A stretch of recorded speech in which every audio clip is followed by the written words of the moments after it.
pa pa ella, ella, pa pa pa ella, pa pa pa ella, ella.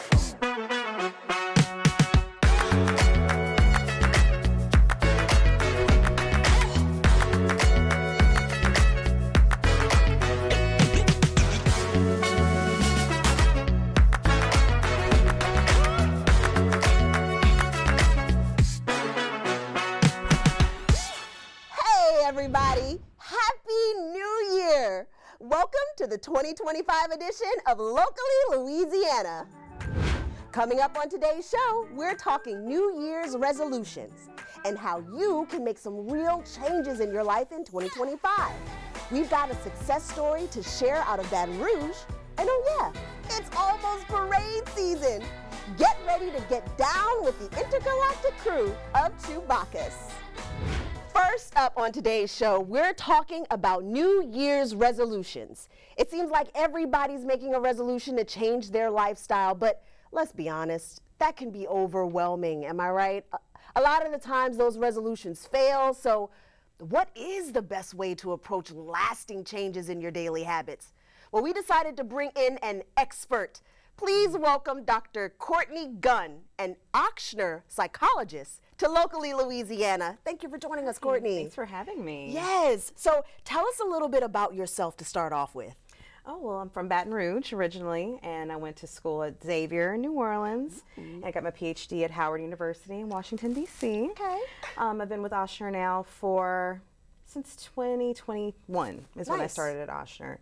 And I love it. You know, I've been working with children and adults, so I do testing, I do therapy, you know, help people with the resolutions as well. Wow, okay. So how important is it, right, to give yourself grace during a period of that lifestyle change? Oh, it's so important. I mean, we should be giving ourselves grace all the time, really. But I find that with resolutions, people tend to want to pile on a whole bunch of stuff at once. It's like, you know, I'm going to start journaling, and I'm going to work out every day, and I'm going to stay away from carbs, and all these different things all at once, and then they have this idea that they're going to stick with it. But it's just like, we're human, and our changes have to come gradually. So show ourselves grace, not only in not doing a whole bunch of stuff at once, but making little changes. And as you get used to that one change, adding on another change. Right. And then giving yourself room for error. Yeah. Because we're not going to get it perfect every time, because we're changing habits. So you have to give yourself some grace in that process, or you're going to give up and fail because you're thinking that I can't get this done. That's I can't me. do it. Right. That's me. I give up quickly every time, but baby steps is the first important thing. I love that. Absolutely. Now, sometimes we want to go at it alone, right? We just want to do it by ourselves and not worry about other people. But should we develop an accountability partner? Like, is that very important? Oh, yeah. It's very, very important. But you have to be really mindful of who you choose as your accountability partner. Make sure it's somebody that you trust. Make sure it's somebody that will really hold you accountable. And there's so many ways to do it. Like, I'll think about, for example, my friends. A lot of us are connected to our Apple Watch. And if we're working out, one person will see that this person's working out, and it's like, oh, maybe I need to go do that. You know, so it kind of holds us accountable without being on each other's necks all the time. Yeah, that is a really good idea. Yeah, it really helps too, because it's like, if you see everyone else working out and you didn't do it today, it's like, maybe I need to. Might have to get up and at least walk for 5 minutes. Maybe a walk or something, and then you can, you know, congratulate each other when you have wins. And if you know, are slacking off, your friend can be like, "Hey, you good? Like, are you doing all right?" So that way, people are keeping up with you. And so that you. Moral support is really an intricate part of being able to make those changes. Absolutely. So strong support systems, everybody. Strong support systems. Now, how important is it to share your story, both successful and your failures now and then? How important is it to share those with others who might be seeking, you know, to make those changes themselves? It is so helpful to hear other people's stories, the good and the bad, because it helps to show that no one's perfect. You know, it's helping people to see that not only can you achieve goals, but you can achieve them even if you have failures along the way. Because we're not going to get it right every time. It may be that, you know, I've been doing great with my diet and my exercise, and then Mardi Gras happened.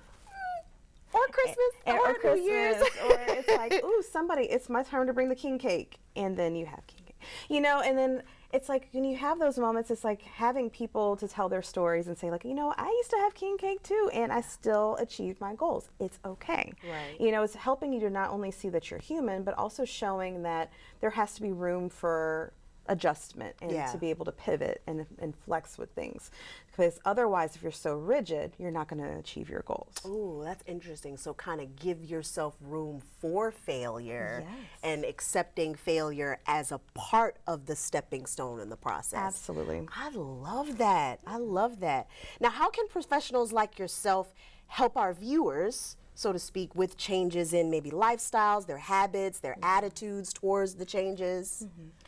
Well, professionals can help us to look at our patterns. A lot of times, the things that get us to the place where we want to make those changes is because we've had patterns that have been, not really helpful for us. So, for example, someone maybe, when they're stressed out, they may go to a bar, or they may go and get a pint of ice cream when they're stressed out. And it's just like, okay, that's your pattern. I'm seeing that when you're stressed out, this is what you do. How can we modify that pattern? What can we do to cause a change so that you don't seek out that as your coping strategy? So maybe, you feel good after you're able to go get a massage. Maybe that could be something that you use when you're stressed out instead of going and getting a daiquiri. So having a psychologist or having a mental health professional in there can help us to look at our patterns, but also help us to see what our goals are. Are our goals realistic? How can we modify those goals so that they fit better for your lifestyle? So it really can just help you with that whole process of creating your goals and the path to getting to them. Right. So health professionals, mental health professionals and so on are kind of like your medical bartender, so to speak, right? Because people love to go to the bar, they talk to the bartender and they let them know everything. So finding that non-bias approach can be very important to show you, like you said, those patterns and stuff. Absolutely. I love that. Now, could a psychologist assist with deeper elements that play into your lives? For instance, say you focus on weight loss or sobriety in the new year, but your psychologist would be helpful identifying the underlying issues for those things. Absolutely, we definitely can help with that, because a lot of times those underlying issues are coming from beliefs that we have about ourselves or beliefs that we have about our ability to achieve our goals. So it may be that, the psychologist is going to be like, you may believe that you can't do this, that you're not able to accomplish your goals. And that psychologist can say, okay, give me some evidence as to why that's not true. What are some goals that you have set that you're able to accomplish? And the person may be like, oh, I graduated, or, I bought a house. Those are huge goals that a person was able to accomplish. So if they have this belief that I can't accomplish things, you're showing them like, no, this is not true. Let me show you evidence as to why it's not true. And let's figure out ways to make it work for this as well, because you have it in you to do that. So it's going to help you to see what your belief systems are, what are the things that you believe about yourself and about your environment. But it also will help you with being able to figure out coping strategies, with being able to set up a plan so that you can achieve your goals. Okay. Well, I have one last question for you, and I'm not sure how to pose it, but if you're approaching New Year's resolutions or even approaching getting assistance in mental health, what would be a good question maybe to ask yourself that might help you step over that hump? Because there's a lot of fear as well going into the new year. And there's a lot of stipulations with going to a mental health professional as well. What would be a good starting point for someone, or a question that can take them into that next step? Oh, I love that question. I think that a good question to ask themselves first is why? Why do I want to do this? Why do I want to make a change? What is that change going to do for me? And is that change because it's something that I want, or is it something that other people are expecting of me? So asking yourself that at first, because, sometimes people will hear, you need to go to a therapist, and it's not in a nice way. It's like, something's wrong with you. You need to go to a therapist. But when you think about it yourself, it's like, okay, what is it that I want to make a change in? What is it about myself that I want to improve? And can I get that from a therapist or a psychologist or a mental health professional? And that way it can kind of reduce some of that fear, because it's like your motivation is to help yourself rather than to pay attention to other people, if that makes sense. Yeah, that's very important. I love that. Why are we doing it? A lot of the times I think it should be for yourself and not for others. Absolutely. Now, if people or our viewers want to get in contact with you, or maybe your practice, how would they be able to reach out to you? They would go to osher.org. That's probably the easiest way to get in contact and to make an appointment. We have tons of mental health professionals throughout our system, so you can just go in there and search and see what fits best for you, and then make an appointment. All right. Oh man, it was a pleasure talking to you. Thank you so much, Courtney. Thank you. Appreciate it.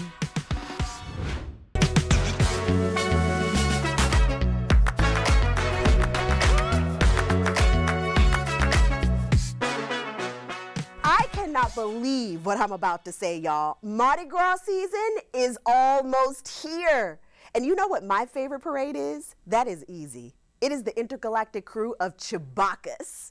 Let's find out all about this year's parade with the conjurer of cosmic creativity, the queen of darkness herself, Megan Davis. Megan, thank you so much for joining us on Locally Louisiana. Oh, thank you for having me. I'm really excited to be here, metaphorically speaking, of course. Now tell us a little bit about yourself and how you found the crew of Chewbacchus. So I am a New Orleans transplant. I moved down from Pittsburgh about 15 years ago, and about 14 or probably about 10 years ago, I ended up falling in with a whole bunch of nerds who really enjoyed Doctor Who. And from there on out, I have been a member of the intergalactic crew of Chewbacchus, and I've founded my own crews. I've joined other crews. I've watched the parade, and yeah, it's just been a whirlwind of a decade, and I really love the energy that the crew has and all of the crazy people in it, honestly. I love that. So tell us a little bit about the parade Chewbacchus. Chewbacchus is basically Comic-Con in a parade through the streets of New Orleans. It's really fantastic. Everybody hand makes all of the things that they throw, which is fantastic. And it's a pretty green parade whenever it comes to most of it. We have almost 3,000 members somewhere around. It's a really, really big parade, and everybody is either they're marching, they're walking, they are in contraptions that are pulled by bikes or battery powered things. There are no combustion engines or anything like that allowed, so no cars or tractors or anything like that. So we all get together and just kind of make our stuff. And we have a bunch of different sub crews. So we have the overarching mother parade of Chewbacchus, and then sometimes hundreds of sub crews. I'm not sure what our number is at this point, probably around 100. And each sub crew brings something different to it. Normally ridiculous, but amazing. It is absolutely a sight to see. I marched one year and it was the most incredible time of my life. Now, tell me, how did you find out that you were going to be the queen this year? So the overlords were very sneaky with me. Our parade is run by 3 overlords who do an amazing job, nerd herding, really. And they reached out to me and said, hey, we know you're an artist. We'd like to ask you some questions about like the theme for the parade this year, and told me maybe like drawing a logo or something like that. So they ended up taking me out to dinner. And as we were talking, they said, okay, so the theme for the parade this year is going to be the rise of the superb owl, which, as an aside, is I run a vampire crew, and it's kind of a pun parody name from an episode of the show What We Do in the Shadows that my crew is based on. The vampires get invited to a Super Bowl party and think it's about a superb owl because they're not very bright. And so I was like, oh, this is fantastic. I love that theme. And they said, we're also trying really hard to get Mark Proksch, who is an actor on that show who plays the energy vampire Colin Robinson, to join us. And I said, oh my gosh, that's amazing. He'll make a great king. That's fantastic. And they said, well, here's the thing. He's not our royalty. You are. And so they kind of led me on a little bit. So 3 for 3. We've got a Superb Owl theme. Mark Proch is joining us, and I'm the queen. So it was a fun way to find out, and definitely a surprise. That is incredible. I cannot believe they were able to surprise you so well. But I mean, the overlords do things like that. They do. They had it very well planned out. I love it. Now, you've told us a little bit about the parade, but tell our viewers at home kind of like what to expect on the route this year. So we start up at Franklin and St. Claude and parade through the Marigny. And then we end up, I want to say, on Decatur, and we end at Decatur North Peters and Conti. And then at the end of the parade, we have our Chewbaccanal, which is a huge party at the Fillmore. So they can expect to see a lot of really ridiculous costumes, a lot of nerdy puns, some really cool handmade stuff. And it's just one of those things you kind of have to see to believe, because even if you've seen a Mardi Gras parade, Chewbacca's kind of turns that on its head. It's a very DIY vibe, but it's still extremely impressive. Yes, and it's so good for all ages. It is. There are so great kids out there on the route, and people love to interact. That's the other really fun thing about Chewbacca's, because we're a walking parade. We can interact more one-on-one with the crowd. We can spot a person and physically hand them a throw that's been handmade. We can have fun interacting with people. And it forms like a lot of really cool memories whenever you get to do that. Yeah, I love it. Well, Megan, we are so excited to see you as our Queen of Chewbacchus this year. We will definitely see you on the route. Thank you so much for joining us. And you can check out the Intergalactic Crew of Chewbacchus Saturday, February 1st in the Marigny. I'll wave at you. Thank you.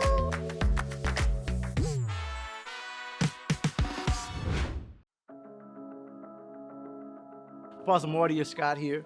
I have been in the community of Baton Rouge for 21 years. I grew up here in 70805 community, a small town called Dixie in Baton Rouge, Louisiana. And then my father passed when I was 14, and I started making some decisions to try to take care of my household. So I stepped up. I started cutting hair. I started selling any product I could get my hands on. And those mistakes that I made that led me in front of a judge facing 20 years in prison, 20 years. And so the judge decided in the last hour at midnight that he would not give me 10, 20, 5 years. He gave me 4 years of probation, and I was grateful, and I never served any time. I was in the process of losing my family. I was going through a divorce. Divorce got filed in court, and 2 days later, God gave me this ball of joy. So I cried out to God saying, God, why did I mess up? How did I mess up? How did I end up here? And he said, listen, though they left you, my love is amazing. God is offering his love to you. And I began to interpret that into lyrics. So I was able to purchase the track. I went to the studio at the time and I recorded it, called up a couple friends, and they performed on it with me. We only had $500 at the time, and we filmed that video out in the hot sun. My daughters danced with her classmates, and it went viral. Facebook called me and notified me that it had reached 1 million, and that's a milestone that they always give calls and see what you want to do next. And that's again when we decided, you know what, on January 1st, we just gonna do it big. So we simply made some t-shirts to celebrate what we were gonna be doing on January 1st. And so the mayor called us up, he said, not only am I coming to celebrate with you, and I'm gonna wear my t-shirt, but I would like for you to come in to one of our council meetings. I said, what for, Mayor? He says, because what you're doing, young man, takes courage. The city of Locally Louisiana will both acknowledge and endorse the Amazing Love t-shirt as the official shirt of the year. And he allowed that proclamation to go through, and it set the tone for all the other cities. Because after that, we got 20 more mayors. One of the gentlemen, he came here. He said, I've gotten a shirt already coming out of East Baton Rouge. He says, I had a fight.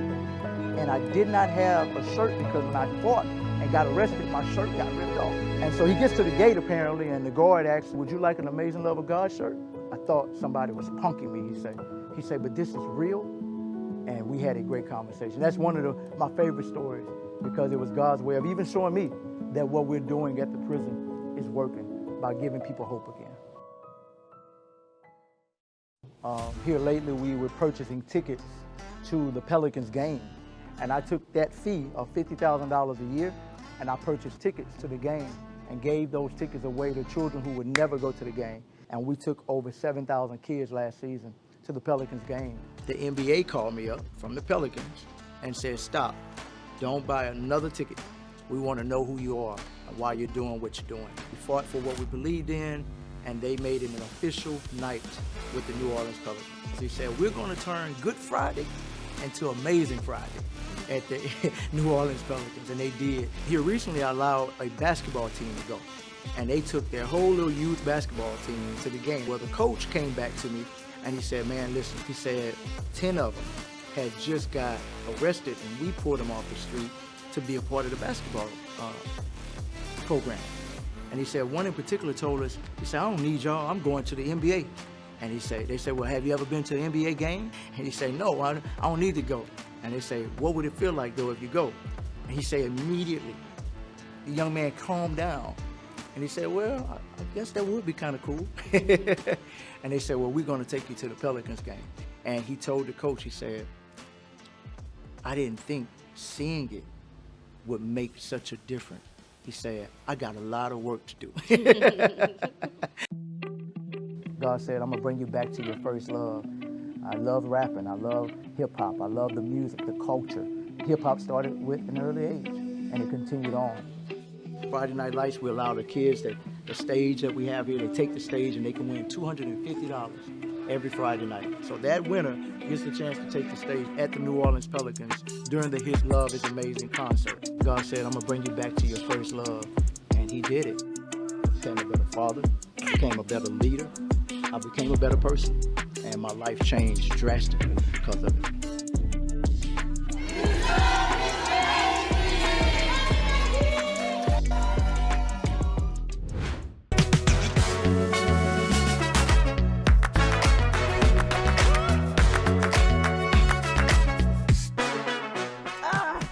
Some bad news.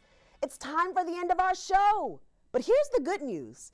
You can catch us anytime you like. Just log on to watch.yourview.com. We'll see you next time here on Locally Louisiana. Bye, everybody.